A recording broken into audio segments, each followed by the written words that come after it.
आदमी ने अपनी पैंट की जिप खोली और समुद्र में पेशाब करने ही वाला था कि अचानक उसके पीछे का पाल अप्रत्याशित रूप से घूमकर उसे जोरदार टक्कर मारा। भाग्य से उसने तेजी से प्रतिक्रिया देते हुए दोनों हाथों से रेलिंग पकड़ ली। पाल नौका तेज गति से आगे बढ़ रही थी और जरा सी चूक उसे समुद्र में गिरा सकती थी। इस नाजुक पल में उसने अपने शरीर को मोड़ा और अपने दाएं पैर को डेक पर टिकाने में कामयाब रहा। आखिरकार स्थिर स्थिति में आ गया। अभी भी पेशाब के लिए बेचैन, वह काम निपटाने के लिए केबिन के अंदर गया। हालांकि जैसे ही उसने अपना काम खत्म किया और बाहर निकलने की कोशिश की, दरवाजा अचानक अपने आप बंद हो गया। उसने कितनी भी कोशिश की, दरवाजा नहीं खुला। वह हैरान था। उसे यकीन था कि उसने इसे लॉक नहीं किया था। तभी उसने एक स्टोरेज कैबिनेट खोला, जहां उसे अंदर 4 खूनी पंजे के निशान दिखाई दिए। डरकर उसने पास पड़ी एक कैंची उठाई और दरवाजे का ताला खोलने की कोशिश की। तभी रेडियो पर एक चेतावनी आई कि एक कार्गो जहाज नजदीक आ रहा है और टकराव से बचने के लिए उसे तुरंत दिशा बदलनी होगी।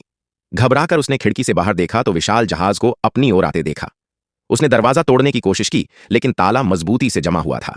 टकराव से ठीक पहले उसने खिड़की से हाथ निकालकर मदद के लिए चिल्लाना शुरू किया, लेकिन कार्गो जहाज के चालक दल ने उसे नोटिस नहीं किया।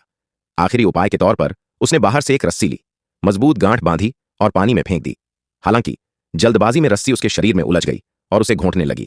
संघर्ष करते हुए वह खुद को आजाद करने में कामयाब रहा। फिर उसने एक डंडे की मदद से पाल की रस्सी को पकड़ा और पूरी ताकत से खींचा। धीरे धीरे पाल नीचे आने लगा, लेकिन तभी केबिन में समुद्री पानी भरने लगा। वह दरवाजे की ओर भागा, लेकिन वह ऐसे जमा हुआ था जैसे वेल्डिंग कर दी गई हो।